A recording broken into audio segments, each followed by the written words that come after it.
Well, hello everyone, and thank you for joining us tonight in our final In Action series for the month of October. We will be back next month with some new guests on different topics, and we're really excited about that.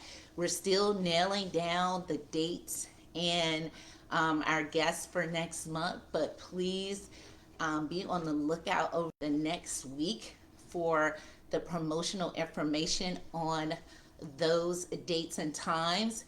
And but for tonight, let's focus about our money, right? And I am so honored to be here tonight with none other than Miss DurShawn Robinson. And DurShawn is all things money, okay? She is a certified financial coach, and she has 35 years working in a leadership role, and she has had many, many years of experience helping people find financial freedom in their finances. So I want to welcome DurShawn. DurShawn, thank you for being here tonight. Thank you for having me. Yes, yes, yes. So, of course, my first question to all of my guests is who are you and how do you help people take action in their finances? That's a good question. Hello, Facebook family. Yes. I'm not a social media person, but we're gonna have some fun tonight, okay? Yes, yes. Like Daye said, I am DurShawn Robinson. I am a woman after God's own heart, and I'm a wife. I'm a native of Washington, D.C., Southeast in the house. Me Washington, too. D.C., and 35 years in the federal government. Mm-hmm. And I am a HUD certified housing counselor, Mm. and I am a financial counselor educator where I serve the DMV area, which is DC, Maryland, and Virginia, teaching financial literacy. And I can really say that I live Romans 13:8. Okay. And that is, owe no one nothing but to love them. Oh, my God. Go ahead and Yes, anoint me that's, right now with that. Okay. whoop, there it is. Thank you, Lord Jesus. Okay, that's where I'm at right now. I don't want to owe anybody anything but to love them. But to love them. Okay, and when I say oh, I mean the bank too. Okay, because the bank, I owe the bank. Okay, just know if you decide to start a business, you might owe the bank. That part. That part. That But part. I like that. I love that, and I love that you have your own motto and your own scripture that you live by. I mean, that is just amazing. But could you share with us in more detail some of the things that you do to help people get free in their finances? I know one of your questions, excuse me, you all excuse my allergies. One of the questions that Dave was referring to based on being free in your finances, and that is being healthy. Mm, Being healthy. What does a healthy financial picture look like when okay. it comes to your finances? And when Day shared that question with me, the first thing I thought about is that being healthy in your finances, that's going to look different for everybody, okay? Absolutely. But I think everybody is going to start with one thing, and that is income.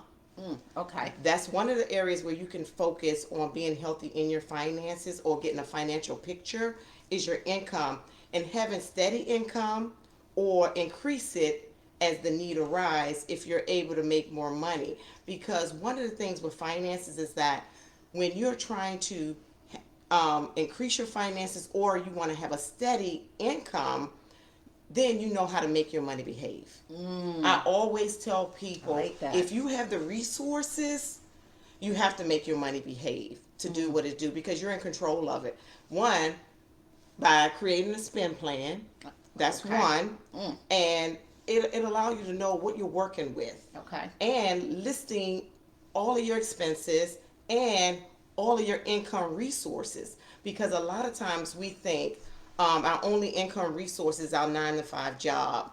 But if you yourself decide, hey, I want to do a side gig, or Mm-hmm. you get gifts, or you get bonuses on the job, guess what? All that is incoming, All of that's regardless income. of where it comes from, is incoming. So I would say financial focus is your income, getting your clear picture, and second is saving for retirement. Okay. Saving for retirement is a good focal point when it comes to seeing how healthy you are with your financial picture. It is a good indicator on how prepared you are for your future. Mm. And so a lot of times we want to be prepared for our future, but most importantly, some of you all may have heard, pay yourself first. Because when you pay yourself first, you're investing in yourself and in your future. So I would say retirement.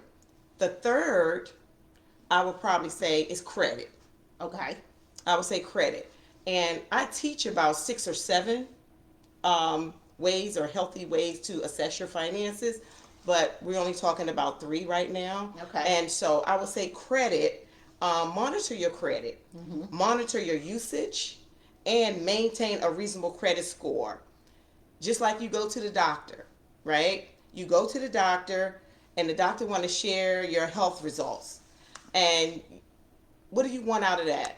What do you want out of those results? You want a perfect picture, Mm-hmm. right? You want a picture to say, oh, yeah, my health is perfect. Right. Guess what? The world is looking at it.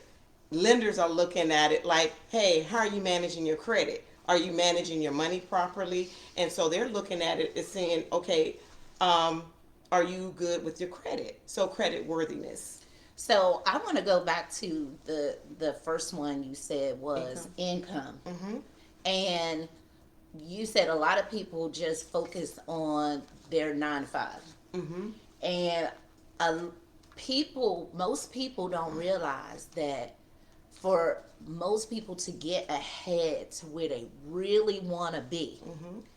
you might have to do something in Yes. addition. In addition. I think about when I wanted to buy my first home.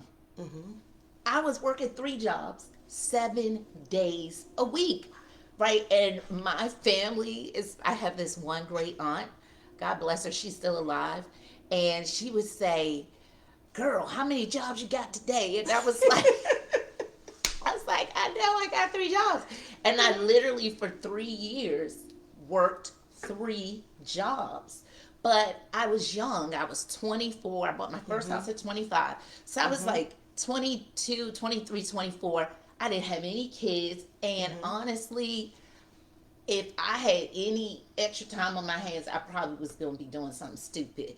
So I was working every day, 7 days a week, but doing so, Mm-hmm. it put me in a position that I would not have been in had I not had that income, That's which you it. said. Mm-hmm. If I had not had that income, by me having 3 jobs, it gave me the income I needed to buy a house, which, some people only need Mm-hmm. 1 job. The Right. telemarketers are trying to interrupt our video today.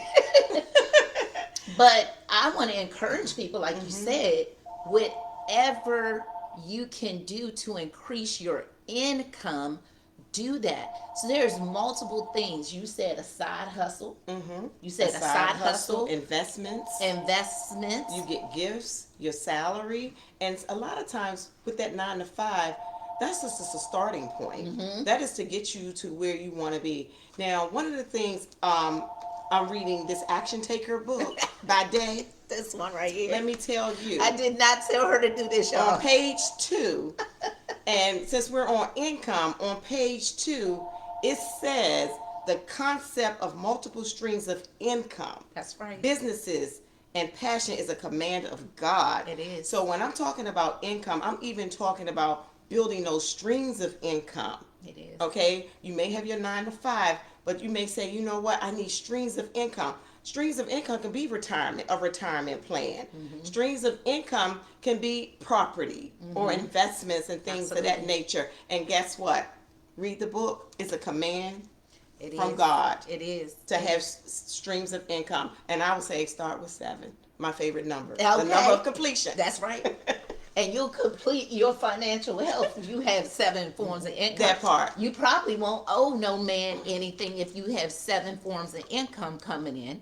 And if you lose 1 or 2, you still be okay. Exactly. And that's the problem. So many people lose that one form of income, and then what happens? They have crisis. Exactly. And we're going to talk about that some more. Okay. All right. So, so let me just go back. Is income, you say saving for your retirement, and then credit. And I'm sorry, I can't skip over any of them, honestly, but I do want to jump to the last one, credit. Now, you're probably going to talk about that a little bit more. Yep. You're going to talk about it a little bit more. Okay, so then let me... Your third question. Let me go ahead and slow down. I don't want to get ahead of my guests, but I get excited, especially when, we do prepare for our meetings, but, this is just a natural conversation between me and my expert, because there's so much inside of us that it's just going to come out in a conversation. And so when she talked about those 3 things, I was just thinking about credit, how that's typically what gets a lot of people in trouble. So I'm gonna move on to, we on question number 3. All right, how can you leverage credit and not get stuck in the debt trap? Ooh, that's a good one. And that's why when we talked about income, I put credit last, because we was going into the next question. Yes. So let me share this with you all. That question is loaded, because she's saying, how can you leverage credit and not get sucked into the debt trap? Okay. 1, borrow with the expectation that the financial gains will be greater than the amount you borrowed. Do I need to say that again? Yes, please say it again. And I'm going to have my hands up. Do I need to say that again? Yes. Borrow. Yes. With the expectation. The expectation. That the financial gains will be greater. Than the amount borrowed. Yes, I received that. Because so many people are afraid to take the risk of borrowing. Because they're borrowing for the wrong thing. Right. But if you're borrowing just to consume, now, aren't you saying if you're going to borrow, you need to borrow to invest? To make some assets. To make something. To gain something. The problem is people are borrowing to what? Acquire. Just to continue to be a consumer. My God. And then you fall into that debt trap. And so I would say also pay on time, and or with a goal in mind to pay it all in full with an end in mind. Because a lot of times, it's your choice. You can either manage debt or you can borrow and get rid of it. It's your choice, but you got to decide how you're going to go about doing that. And you got to have a plan, because even it's biblical. It says count the cost. That's right. And a lot of times we're not counting the cost because we're not deferring gratification, and we want what we want. And that's the bottom line. Can you say that one time? Defer gratification. Because sometimes we just want what we want. And it could be many reasons why we operate in that manner, but only you know that for yourself. So, girl, you just said a whole lot right there. I want to go back to the very first where I had to lift my hands up, because you said we need to borrow to make money, to invest. So when we're borrowing, what are some things, and I know it wasn't in the notes, but I know it's in mine. It's in yours. Okay. What are some of the things that we can use that money to invest in? Okay. And Dave kind of mentioned it early on, but my example that I was going to give you all, because of this question, was property. Property. Yes. And I'm a landlord, right? Yes. And just like Daye, I bought my house when I was 25 years old. Southeast and 25. DC, Southeast DC, Washington, DC. Yes. And that was probably in 1998 or so. Of course, things were cheaper. But guess what? When I was 25 years old, I was only making $33,000 a year working in the federal government. But I would say I had to borrow to get that property. Absolutely. But guess what? It was a good borrow during that time, because one, it helped me stop owing income taxes back then, because I was single, no children. Yep. But at the same time, that's an example how I leveraged credit for a gain, a financial gain. Because now, guess what? Go back to the first question, that gave me a stream of income. What? Because as of 2005, I've been a landlord for that same property ever since, fast forward. And now there's a stream of income that's coming from that guess what? I can continue to leave a legacy for my family, and so on and so on. Amen. And so it gave me an opportunity to leverage the income, the extra income that I'm getting, but also use that extra income to invest in something else and to keep building. Oh, wow. And so that one credit borrow for that house now is taking me to other levels into my financial journey. Wow.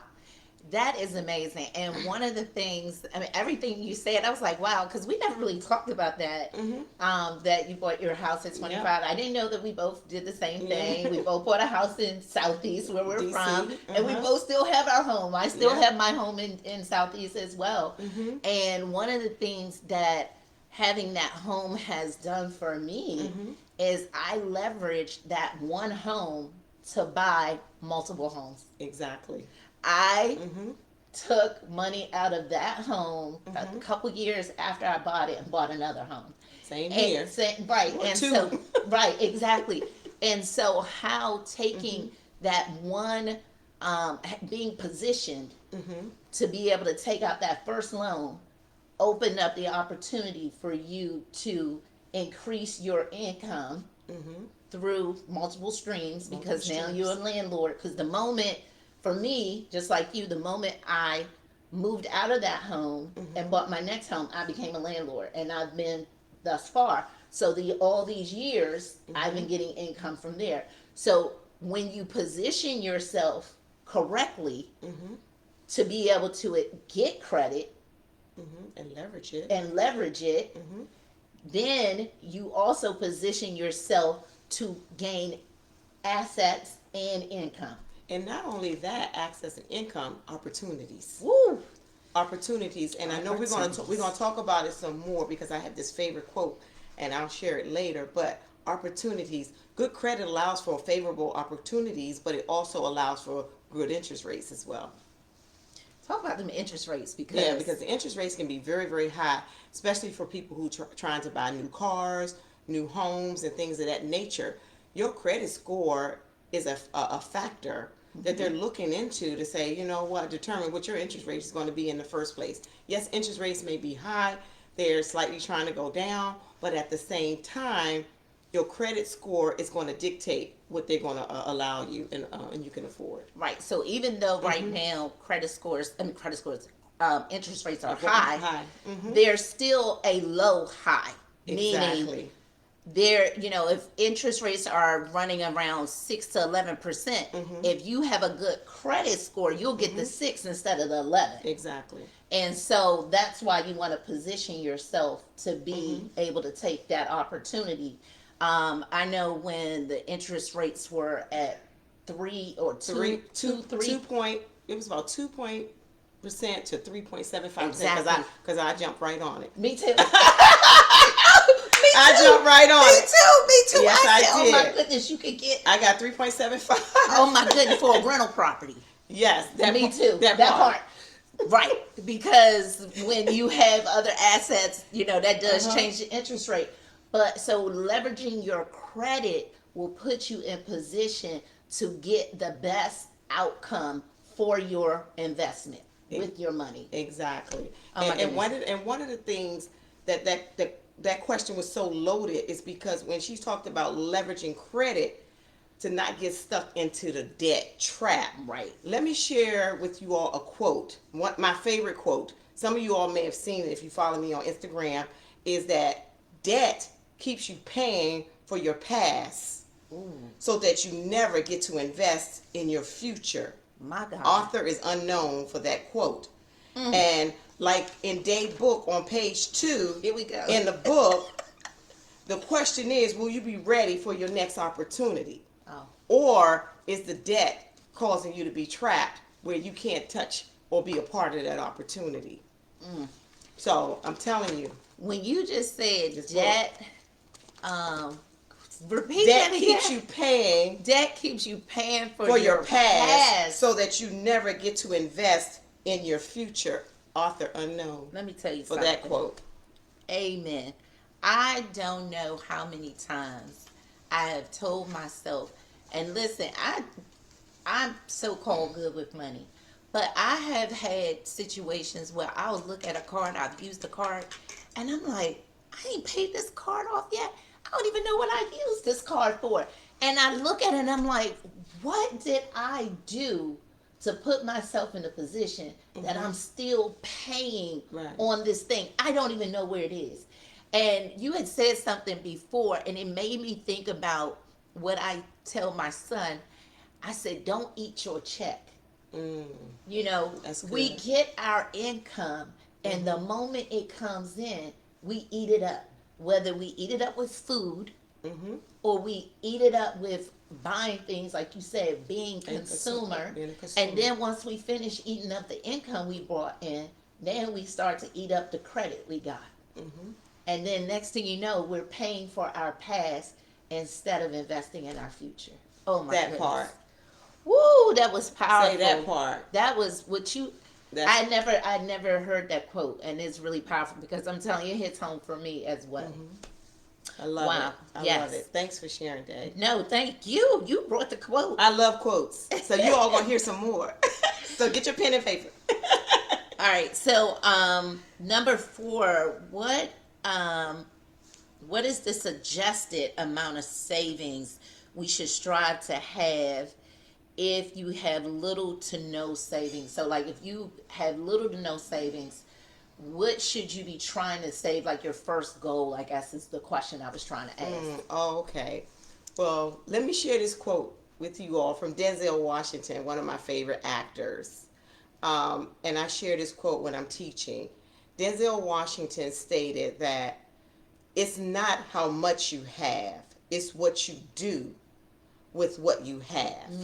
Some money, some gifts, and some talents. I say let it all make room for you to save for your future self.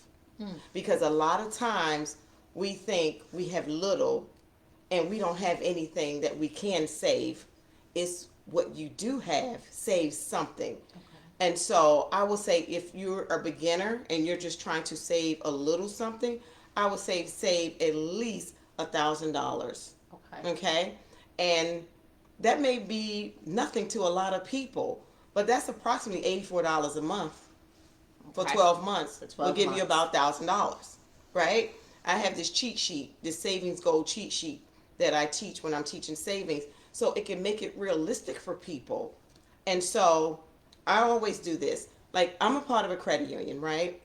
And in the credit union, you have a savings account, a checking account, and I have a money market account. So I give these accounts names. And so I call my savings account Life Happens. Okay. And the reason why I do that is because how many of you all know life is going to happen, right? I'm driving a 1994 Toyota Camry. Yes, that's me. Okay, I call it my Benz. So I have to save some money, and life happens because I may get a flat tire. I may have an unexpected medical situation or bill or whatever. So save about 1,000 or 2,000 in that account. Then the checking account is pay the bills. Okay. I give them names, and then I have a money market account where I call that couples emergency / travel fund. Okay. I give it names because it holds me accountable for what I'm using it for in the first place, and you decide how much you want to put in those accounts. And so if you go any further than that, for those who say, you know what, $1,000, 2,000, that's nothing. I encourage you to save 3 to 6 months of income for an emergency. Wow. 3 Okay. to 6 months. 3 to 6 months. And this is what society states. 2020, when the pandemic hit, 3 to 6 months really wasn't enough. No. Okay? You needed at least a year of an emergency fund. For the people who lost their jobs. For lost their jobs and just had to borrow and things of that nature. But at the end of the day, like Daye is saying, start where you are, okay? But if you want to go further, 3 to 6 months of your net income, save that amount. And the reason why they say 3 to 6 months, 3 months if you're married, if it's a couple, because you got two incomes. Okay. 6 months if you're single and you're by yourself. So that's where that range comes in for that 3 to 6 months That of makes sense. income. So consider this pivotal times that you have when you're receiving income, getting extra income. Like some of you all may get income taxes coming up, right? Guess what? That's a start. Say, you know what? I'm getting $4,000 or $5,000 in income taxes. Don't just be a consumer. Take $1,000 and start your Life Happens account or your emergency fund. Smart. You may get bonuses on your job at the end of this year, like a Christmas bonus or something. Guess what? Take a little bit of that and save a little bit and go ahead and do what you're going to do. Or for my people in the government, especially my government folks, federal or DC government, for those people, you all sometimes twice a year you get 3 paychecks. Guess yes. what? A lot of times we don't even know we get 3 paychecks because we're not creating a spend plan to manage our funds. And so those 3 paychecks, guess what? Treat one as if you were never getting it in the first place. Pretend you're still getting 2, and get in that mindset. Save some, pay some debt down, and do some other things with that. So Wow. those are just some suggestions. And last but not least, let me get a little sip because I just want to say she's rattling off so much stuff. Y'all gonna have to watch the replay, okay? You're gonna have to watch the replay because she's giving a lot of stuff real quick. Go ahead. Yes. And so I'm going to give you all my next to my last quote, okay? And this quote right here is true because even though we're talking about save $1,000, okay, that's your first thing, Life Happens. Then we say save for an emergency fund, that's 3 to 6 months of your income, okay? And so Arthur Ashe, some of you are familiar. I like his quote is because he is saying start where you are and use what you have and do what you can. And my advice, even if it means scaling back on some of your wants to reach your savings goals for a season. It doesn't have to be a lifetime. It just be a season that you're in. You're saying, you know what? Let me put a pause here because guess what? I need to save. And let me tell you, your future self is going to thank you later. Amen. And that's basically what I was saying in the beginning was that for those 3 years, was a season. And I worked those 3 jobs for that season. And we have different seasons in life. So you might have a season where, like you said, you got to put a pause on your spending. On your wants. Right? But then you're going to have a season where you get to travel and do everything that you want to do. That part. And get to enjoy. But you won't get to that season if you aren't willing to sacrifice. On the front end. For what you want on the back end. And you can save, especially for travel. My middle name is Save, Travel, and Free. Okay? I know that's right. my middle name. And so at the end of the day, I love traveling. If you don't know me, you better know. I have a travel account. So give your accounts names because I'm telling you. Yeah, we had some technical difficulties and we are back. Uh-oh. Yeah, it's trying to, hopefully you guys are back with us. So we're going to go ahead and finish because we're not going to let no technical difficulties stop us because there's always a replay. So anybody who was on the live and when we got disconnected because there was something going on with the camera, that's fine. You can always come back and catch the replay. We was definitely in a groove, okay, but we're going to get back to grooving. As DurShawn said, we're going to have some fun tonight. So, number 5 is another loaded question. Oh yeah, it says, what are some cultural behaviors that are keeping others in financial bondage? Woohoo! She about to unload some stuff on y'all real quick. Okay, let me say this.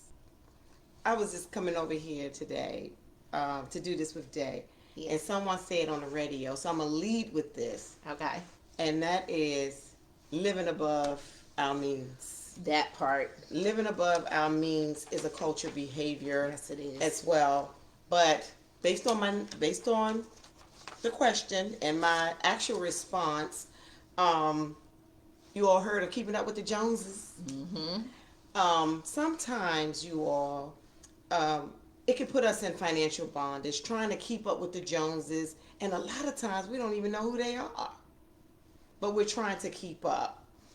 2, being an enabler. Well, hello everyone. Go ahead. I'm sorry. Go ahead. Being an enabler can put you in financial bondage, and what I mean by that is being an enabler to whatever your past experiences were, or whatever you experienced growing up, and in turn became Rescue 911 and not rescue yourself by setting some boundaries. That's a good one. That, for me, is true. For myself, it's because it would create a behavior where you feel as though, like, man, I have to take care of everything and everybody. And you feel so obligated. And you don't set any healthy boundaries around how, one, you value money, or the folks around you valuing your money as well. And 3, I will say past failures, shaping our perception of future outcomes. That's on page 3 in Action Taker. Let me tell you. She's doing a promotion for the book. I love it. Let me tell you. I love it. Not just a promotion for the book, but some of the nuggets in this book, and I think that was probably in chapter 2 of Daye's book, is when she made that statement about past failures shaping our perception of future outcomes. I want you all, because we may have some culture behaviors and has put us in financial bondage, I want you all to give yourself some grace. Give yourself some grace because, one, some things are just learned behaviors. It's from generation to generation to generation, and it's not your fault. Okay? 4, and my last one, I will say, keep others in financial bondage is a culture behavior, is practice past unhealthy money behaviors from others we may have looked up to. Looked up to. Unpack that. Oh, I'm going to unpack it, and I'm going to repeat it. Practice past unhealthy money behaviors from others we may have looked up to. Right. Now, I don't know how many of you all are out there, and I don't know how many of you all heard of this movie, The Confession of a Shopaholic. No. If you never heard of this movie before, you can watch it on YouTube for free. Okay. And it's called Confession of a Shopaholic.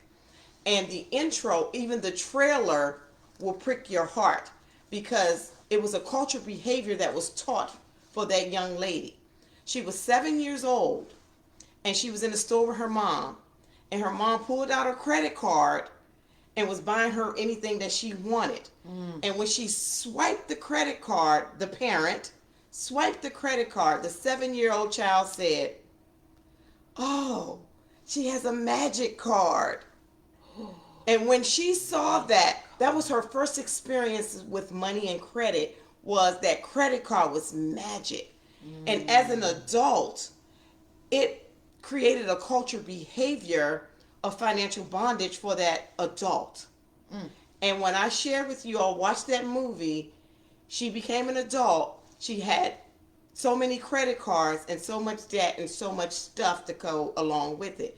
She ended up working for a company that deals with money, and everybody was shocked around her. She even froze her credit cards trying to help herself, and it wasn't nothing wrong with buying nice things, not at all, but she put herself such in a bondage where all her bills were past due.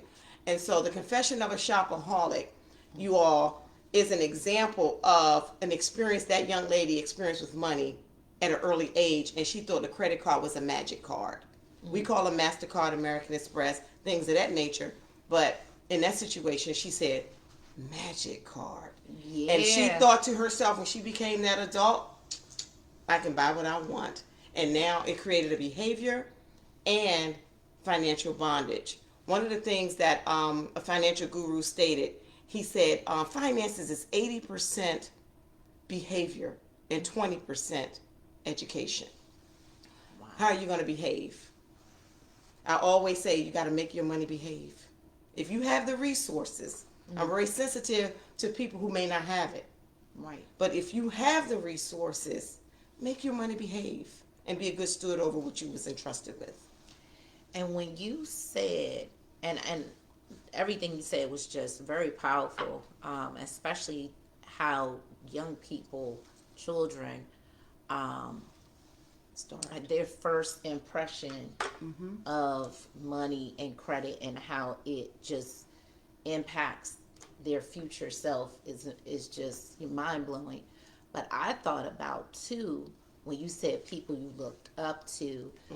So many people in the age of Instagram, they see other people their age or slightly older than them with all of the brand name stuff. Pimp my ride. Watch All my of crib. That's right, and have the Louis Vuittons and the Chanel bags and the Yves Saint Laurent and all of the names, all of the names, all in the MCM. I'm trying to think of all of the fancy stuff and the Balenciaga and the list goes on and on. Gucci, okay, can't forget Gucci. All of the really expensive things, and you look up to even people around you and your family, and you have that one friend, that one aunt, or maybe as a parent who has all of the bags and all of the shoes and and they go out and they spend, drop $1,500 on one item, and $1,500 is enough to pay someone's rent, you know, and you're trying to emulate what you see, and it's not sustainable.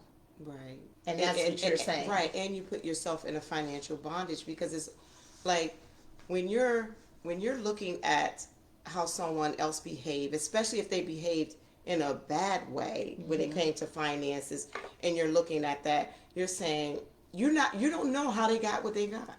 You're just assuming, oh, they got it going on, and you're going to do the same thing. Or you can also grow up in a way where you didn't have it all. And because now that you didn't have when you were younger, now you're going to make up for what you didn't have. And then you can put yourself in a financial bondage because now you're going overboard. Yep. On, you're living outside of your means. Okay. And you don't have it. If you have it, great. But at the same time, have some boundaries and have some balance. Yeah, one of the things Myron Golden, who is a man who I follow. I do too. I follow Myron, and I've taken some of his challenges, and I even bought one of his courses. And one of the things that he says is past perceived voids. So things that you felt you were void of creates present perceived value.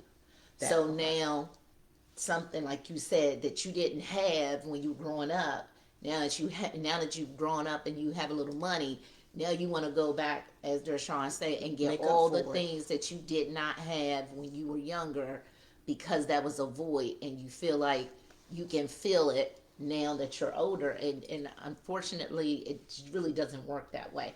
It can still have been something you want, but you're not going to be able to fill it up. Doesn't mean that you can't have some of the things that you wanted to have when you were younger, but if you think you're going to fill that void, it's going to get you in some trouble. Or I can say it this way: avoid filling the void and putting yourself in financial bondage. Avoid filling that void. Allow it to be still void, and allow God to fill that void. Exactly. I like it. Yeah. I like it. Because we standing on faith anyway. The whole principle of this is faith without action is dead. So faith that God is going to take care of all your financial needs requires you to do some action. And he's going to meet you there. He's going to be faithful, right? He's going to be faithful to you, because especially if we didn't even talk about tithing or any of that, we're just talking about behaviors and spending and increasing your income and having multiple streams of income and making sure that you're saving. And we're talking about very practical things right now. But if you are standing on faith for your finances, you have to put an action in there, right? Because faith without action is dead. And that's what the whole action taker movement is all about. Show me your faith without actions, and I will show you my faith with my actions. With my actions. That's what James said. So if you tell me that you're believing something but you're not doing it, that's dead, baby. That's dead. So DurShawn is showing us how to put our faith in action, because God is not a genie. He's not going to come and wipe away your debt. He's just not going to drop, $1 million into your bank account. But what he is going to do is he's going to bring along somebody like DurShawn that's going to help you with the 20% education, so that you can do the 80% behavior. When you get the funds and the finances that you need and want. There you go. All right. And Daye just touched on faith. My acronym for faith is fully acknowledging I trust him. FAITH. Trust the process. Trust it. Trust it. And trust the process of saving. DurShawn said something earlier today that I didn't do the math on, but $84 a month. A month. For 12 months, give you your $1,000. Trust it. Trust the process. Put the $84 away, and in 12 months, when you need it, that's the thing. You're going to always need $1,000. Exactly. I don't care who you are. Some type of need, like you said, is going to come up, and you're going to need it. And you're either going to be positioned to have it or not. Or you're going to use some credit or borrow, things of that nature, and put yourself in a financial situation. Okay, we got a couple more questions. We want to try to wrap up in the next few minutes, because I know we had like a 10-minute delay. So this is a 2-part series. So I'm going to make sure that I put that on there, that this is part 2. The enemy try to shut us down, because some people are going to be free tonight. This information that DurShawn is sharing with us is going to free some people, and it's going to really open some people's eyes to what they've been doing. And it's going to help somebody with an idea that they never thought about. She talked about those 2 extra paychecks. Somebody is going to say, you know what? When I get my extra paycheck, I don't know when it's coming. When you get it, they're going to be like, you know what? I'm going to put that in my savings account. And they probably would have never thought to do that before. Somebody, when they do their taxes this year, they're going to put it in their life happens account. Or, like Dave Ramsey said, GOK. God only knows. God only knows. Something happen, y'all. Things happen. Right.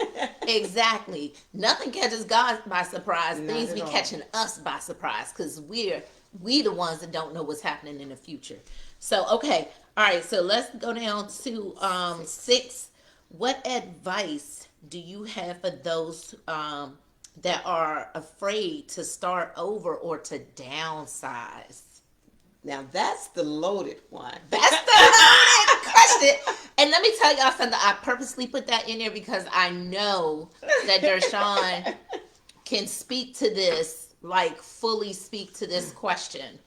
And this book right here. Oh my goodness. I love it though. My sister said, I'm going to promote this book. Let me tell you all, that question, I had a feeling. I said, they put that in there on purpose. Okay? I did. Forgive me for my raspy voice with my allergies flaring up.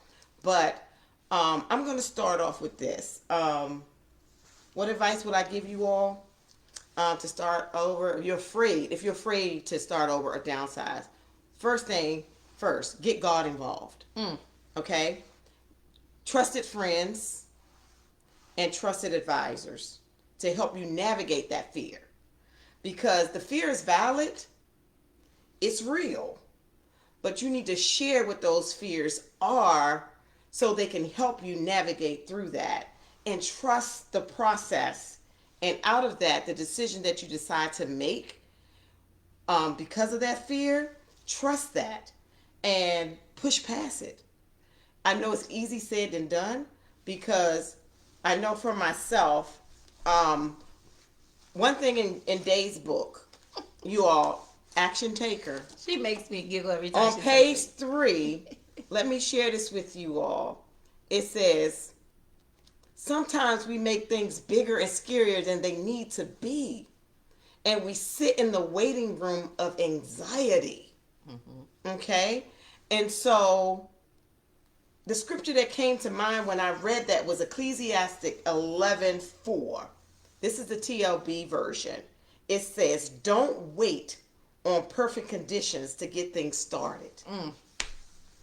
And sometimes those perfect conditions to get things started, we're so afraid that we don't want to start, right? And they never come. Or we don't want to start over. And this is page 3. Don't avoid sitting in the waiting room of anxiety, because that fear causes anxiety. Anxiety causes worry and things of that nature. But I can tell you, in October 2014, when I went through my divorce of my first marriage, remember, I still had my DC house because I'm a landlord, but I bought 2 houses from that DC house after that. So my Maryland house, I had to sell because I call that my divorce house. So in October 2014, when I went through that divorce, I sold everything in that house to sell that house. I took 2 Saturdays and did garage sales. I tried to get loan modifications 3 times. The bank said, "You don't have a hardship." I told them, "I have a divorce. I'm going through a divorce and a separation." Things of that nature. They did not look at that as a hardship. The first thing they looked at was my documentation and said, "You don't have debt, so you don't have a hardship. The only thing we will approve you for is a short sale." And with that, I was like, I had to think about it. Do I want to short sell this house and mess my credit up? I had an 850 credit score, and I have a top secret clearance. Let's keep that in mind. I was not trying to mess that up. But I waited a little while, but I checked in with some advisors, not financial advisors, godly advisors, people who are financially savvy and I can trust. They literally came to my house for me to make a sound decision. And I said, okay, they approved me for a short sale. I said, if I do this short sale, I know it's going to mess my credit up. But who knows, God is a restorer of all things. Won't he do it? He's a restorer of credit. He's a restorer of resources. And I had to take action. I had to have faith to say, God, I'm going to trust you in the process. I sold that house for less than what I owed. It took my credit score to 658. I sold everything except my clothes and shoes. I went from a 5-bedroom house to my best friend 1 bedroom and rented a room. What that gave me, you all, out of the fear, out of not knowing and the downsizing, I may have lost stuff, but I gained my peace and my contentment. That's worth more than stuff or the decision I had to make behind it to say, now I got to live with somebody. Okay, fine. Because everybody used to just live with me here and there. Okay? But at the end of the day, my peace and contentment meant more to me than stuff. So yes, I sold everything in that 5-bedroom house, and I moved with a friend and had to regroup. Because God said, I will be a restorer of all things. He said, I'm going to restore what the locust has stolen from you. Whatever that looks like, I'm going to restore that. So I was able to have peace of mind, contentment. Yes, I could afford to go get an apartment. Yes, I could afford to get something else. But instead, I decided to be still and trust God and move into that 1 bedroom and sit in there and come up with a plan. And that was 2014 to 2015. And from that day forward, I came up with a plan, a financial plan on what is my next and what is I'm going to do next. And ever since 2015, I've been debt free. Because that house that I sold gave me debt. I short sold the house, but a PMI was attached to it, which is principal mortgage insurance that I forgot was attached to it. If you don't put 20% down on your home, you have a PMI attached to it. I had $30,000 of debt that I had to walk away with selling that house, and I had to sit back and figure how to pay this debt off. Remember, they did not give me a loan modification because I had no debt. Now I sold the house now and I have debt. Mm-hmm. But guess what?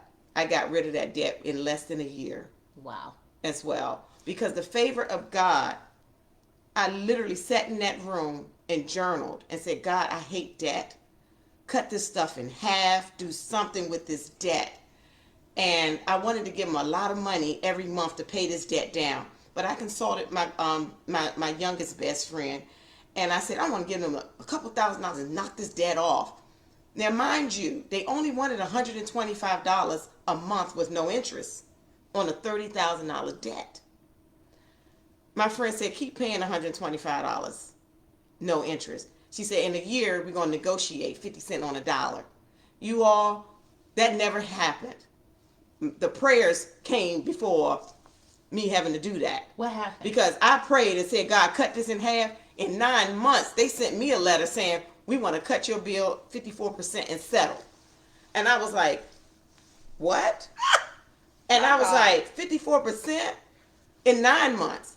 I called them up. I said, thank you, but can you do 60%? And they said, we got to talk to our manager.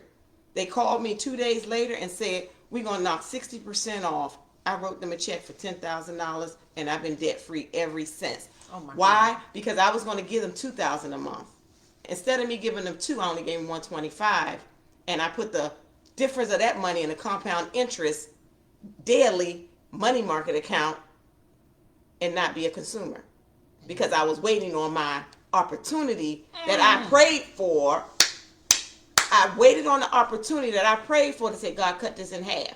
Then if I spent the money and not save it and did what I wanted to do, when the opportunity presented itself with that settlement, I wouldn't have had the money to write the check. Oh my goodness. But I'm thank God for the discipline that he has gifted me with to be able to stand down and take that pause and say the opportunity is coming. You just have to save for it, wait for it, and trust the process. And I've been debt free ever since. That's why I live Romans 13:8. I owe no one nothing but to love him. Wow. It really goes back to the very first thing you said. That was I didn't know all the story. I didn't part, I didn't know all of it, but that was amazing. But it goes back to what you said before, a season. That was just a season. Doesn't mean you're going to be there forever. 9 months. A season. It was only 9 months. Some of you would love to just say, in 9 months, I'll be completely debt free. What DurShawn is showing you right now, that is, if you go ahead and now make a decision to be disciplined and deny yourself for a season, you too can have a story like that. She said that the people called her. She prayed on it, and they called her and gave her 54%. But she had prayed for half, and then God, he overachieved her prayer by doing 60%. And what can God do for you if you just make a decision and decide that for this season of my life, I'm going to be disciplined and I am going to take action. Oh, you said something before. Not be a consumer. We're not going to consume everything that we get. That was, I'm telling you, DurShawn, that was very inspiring. I had no idea. I knew about the selling of the home. I knew about the divorce and all of that, but I did not know the part about them giving you the 60% off. That is by me asking. Amazing. And I always tell people, you have not because you ask not. That's right. 54% was good, but I said, you will put me in a better financial posture if you can give me 60% off. Knock on the door. Yeah. And then And be ready. Then be ready. Wow. Okay, we got 2 more questions and we're going to wrap it up. Or how do you recommend leaving a financial legacy for your family, your loved ones, whoever it may be? because it may not even be a legacy. It may be a foundation. It's several different ways. Tell me Right. what And, what do you recommend? and I'll just give you a few because there's more out there, and I'm sure some of you all may be aware what they may be. But the four that I just off the top of my head is that one, this is me leaving a financial legacy through educating those you're leaving behind by giving them tools to succeed in making proper financial decisions. And so that can be through me teaching them, that can be through them watching my lifestyle or watching how I operate, but at the same time, educating them and giving them the tools and not enabling them because I was an enabler. That's why I can speak on that. Okay. Two, properly naming and updating your beneficiaries.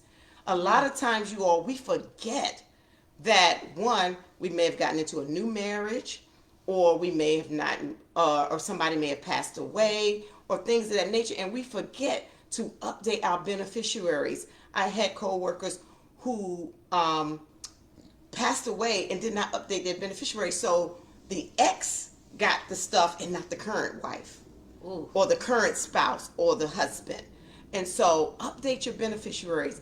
Every February, I do a financial fast. I do a financial fast. Some of you all may say January, y'all gonna do a Daniel fast. Y'all not gonna eat no food. Or y'all gonna do a liquid fast. Y'all gonna do liquid for January. Now, February, I do a 21-day financial fast and not be a consumer. And I stop and pause and check all my stuff. On purpose, with purpose. I'm not shopping. I'm not eating out. I'm not doing nothing for 21 days because they say it takes 21 days to break a habit. Yes, and the question is, what habit are you willing to break? Wow. Put a will in place. And if applicable, a trust, if that applies to you. It's like, will, what I need a will for? Trust me. Put it in place. I don't care if you want to leave back your jewelry and your clothes. You don't want people fighting over stuff. Okay? Proper life insurance. You're leaving a legacy. Remember, proper life insurance in place. A lot of times people say, I can't afford life insurance. If you can afford Starbucks, you can afford Chick-fil-A, guess what? Don't wait till your health gets so bad that the insurance is so high. Get it while you can. Because what you don't want GoFundMe to be your life insurance. And you don't want GoFundMe to have the end result. So get some proper life insurance, some term life insurance. Go through your car insurance. Like State Farm, they have life insurance or term life insurance. Get a bundle so you can get a discount and savings on your whole package. So I would say those four for now. Wow. That was really good. Like, seriously. Updating. I'm going to tell you the thing that really got me was that financial fast. I'm telling you guys, that right there, we all, February for financial fast. I don't know. I think we need to set our alarms for that. That was amazing. But updating your beneficiaries. I have to say myself that I had to go through and I was like, wait a minute. Why is this still like this? Wait, let's update that. Because something could have happened to me and I would have been, people would have been like really shocked. Right. That somebody would have gotten something and they had really no right to it. And what I learned, Daye, because me being in the government, they got a new TSP system, right? And when they went to go update those systems and they want you to do a two-way authentication to get into your accounts, they reset the whole system. All your beneficiaries are gone. So nobody is there. Let me tell you. Federal employees. Your stuff. Federal employees. Even when I transfer from one agency to the next, they said they transferred my papers. It wasn't until one of my coworkers passed away where I had to go do some research and get their data for their family. Then I checked into my stuff. Come to find out, they never transferred my documents, and I had nothing set, no beneficiaries, even though I had the hard copy papers. The system resets itself, and sometimes you don't even know, and you're thinking everything is everything. Every February, I use Michelle Singletary book, 21 Days Financial to Prosper. Okay. 21 days. And it's a fast book for 21 days. Amazing. It will help you take action along with Action taker by Daye. Thank you, DurShawn. Last but not least, we got one more question. Yes. DurShawn is making me blush because she keeps bringing out the book, which I'm glad that she's getting nuggets out of the book. I Yes. definitely didn't write the book just for writing's sake. I definitely wrote the book because God laid some things on my heart that I wanted to share with the people. All right. What are 3 actions others can take to improve their financial future? And I know it's super broad, but I know DurShawn has something that she's going to drop the mic and leave us with 3 things that we can do and put in place and make an immediate impact on our lives. And it's very simple. But I have to start off with Action taker. action taker. Page 5. Page 5. Page 5. Action taker. I just pulled out a few things, a few words from Daye's book. And because this question is broad, 3 action others can take to improve their financial future. In this book, I'm going to say this: cultivate the discipline and courage to take action. Improve your financial future. Cultivate the discipline and courage to take action. How many of you all know if I can bottle discipline up when it comes to finances, I will be a billionaire and sell it. Discipline. It's very hard, you all. It is not easy being disciplined. And I don't take it for light. I don't take it lightly, okay? Because I have areas that I'm not disciplined in. It's just finances is not one of them. Right. But I have my own stuff, okay? 1, create a realistic spend plan, okay? And make sure when you do, add a fun line. Fun. Because a lot of times, a lot of people think a spend plan is handcuffs. It's not. It's something that says, yes, I can, or no, I will wait for later. Can I add to that?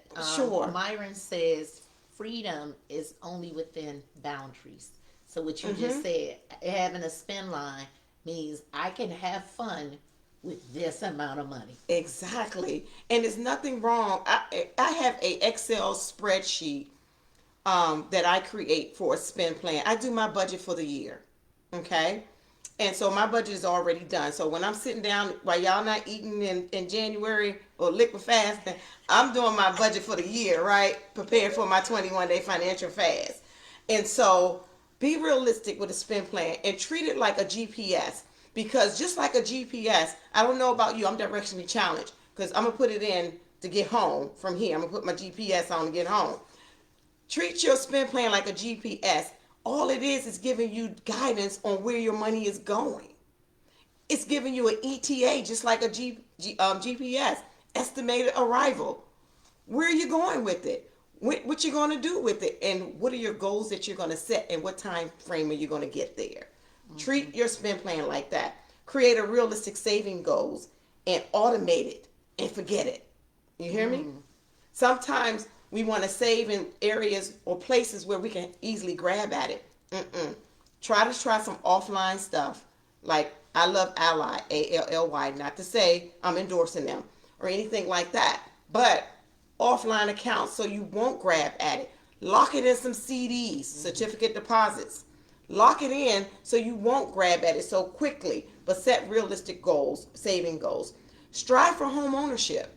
If you're not a homeowner, if you're thinking about getting a second property, strive for that when you are in a position or when the interest rates are comfortable for you, okay? Because guess what? That home ownership, you're going to eventually be a landlord, I'm telling you, okay? As my pastor would say, shout out to Keith Battles, Zion Church. As my pastor would say, especially when it comes to debt management, you all, you cannot fix what you don't face, okay? You can't fix it. So face what needs improving, but no, you don't have to do it alone. You're not alone in this thing called your financial journey, your financial freedom. You're not alone. There's too many free resources out here for you to be able to tap into. PG Community College.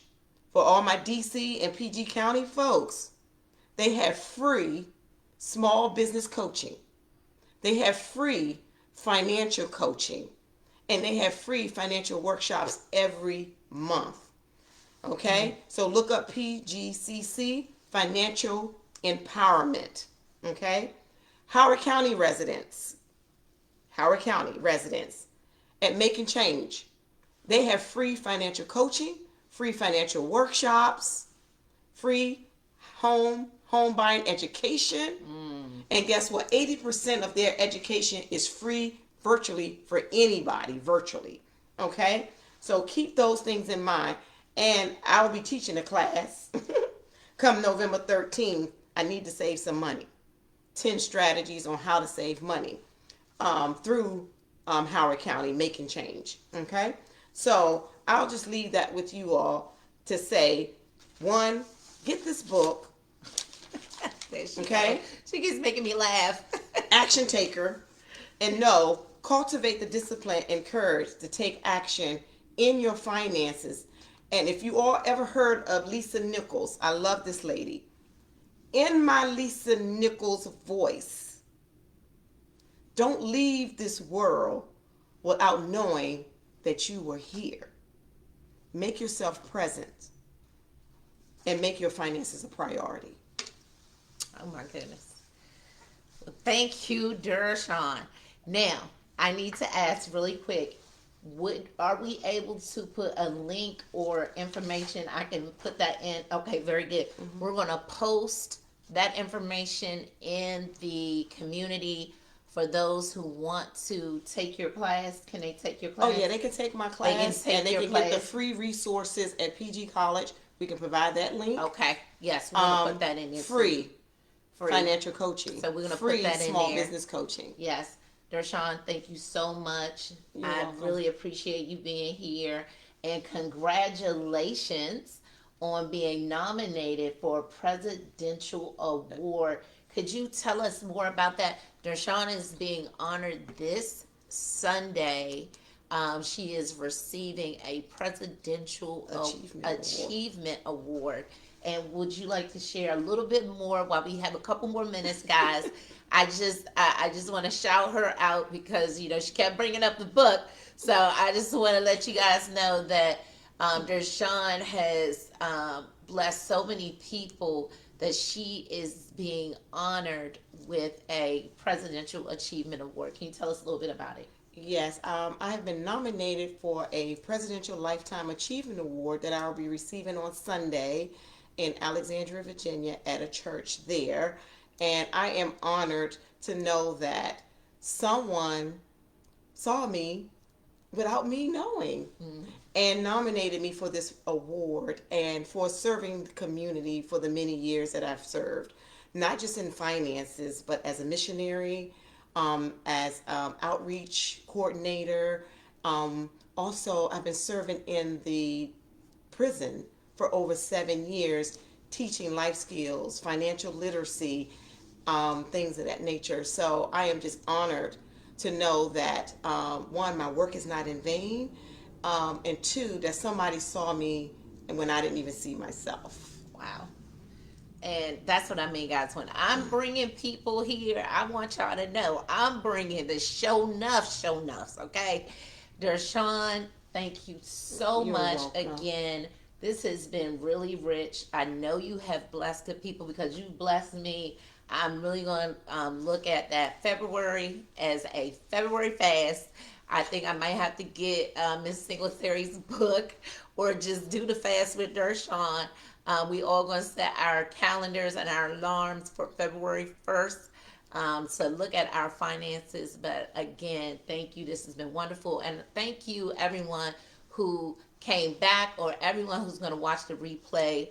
We appreciate you. We want this community to be a community where you can get resources and be encouraged to take action. And you know what I say, until next time, stay activated. Bye.